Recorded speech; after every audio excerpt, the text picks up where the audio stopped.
So, ayan, video na naman si Inday nyo.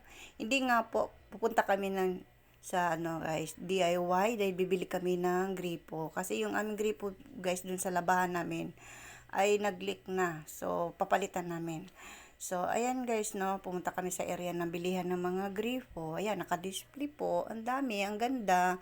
Yung iba, talaga, medyo mahal. Yung iba naman ay may mura. So, ang pinili namin guys, yung mura pero quality naman siya. So, ayan guys, no, nakapili na yung asawa ko dyan. Kaya lang, plastic lang siya. Pero may maanuhan siya ng hose. Para pag nag-ano dun sa washing namin, direkta na. Hindi na ako timba-timba. So, ayan, nakapili na yung asawa ko. Mura lang din naman siya guys, yung aming pinili. At least, meron. At mapalitan na yung aming gripo sa labahan. So, pagkatapos nun guys, umakyat kami sa second floor. Diba? Tumintingin lang din naman kami sa mga gamit ng bahay.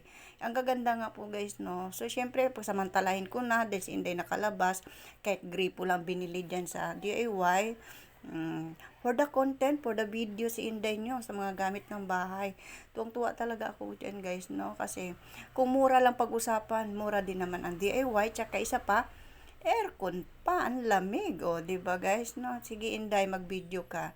So, ayan ho, tumingin ako dito guys, ng mga panukat ng yung sa mahilig magluto-luto dyan, may mga panukat. May nagustuhan nga ako dyan eh. So, ayan ho, ayan, si Inday, video na naman. Pagkatapos nun yan guys, pumunta kami sa isang grocery. Katabi lang din po ng DIY, dahil kami ay pinakisuya ng anak namin na bibili daw kami ng pang-ingredient niya sa Graham Bar. O ngayon guys, no, may nakita na kami sa pinabili ng anak namin.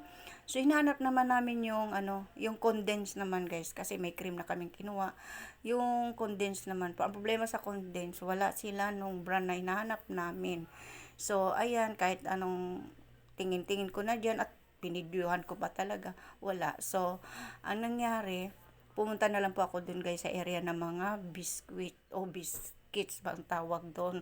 O diba, pasensya nyo si Inday nyo guys, at Bisaya nga, at ay nabubulol pa.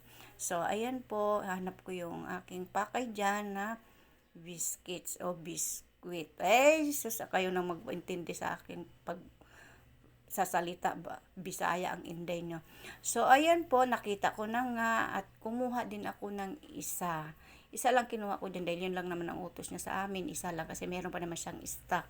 So, pagkatapos nun guys, no, pagkakuha ko ng Graham biscuits, ay pumunta ako dun sa dulo kasi nakita ko yung asawa ko. Kumuha din pala siya ng panghugas ng plato namin. So, mura lang din naman siya guys. Kailangan talaga natin mag-budget.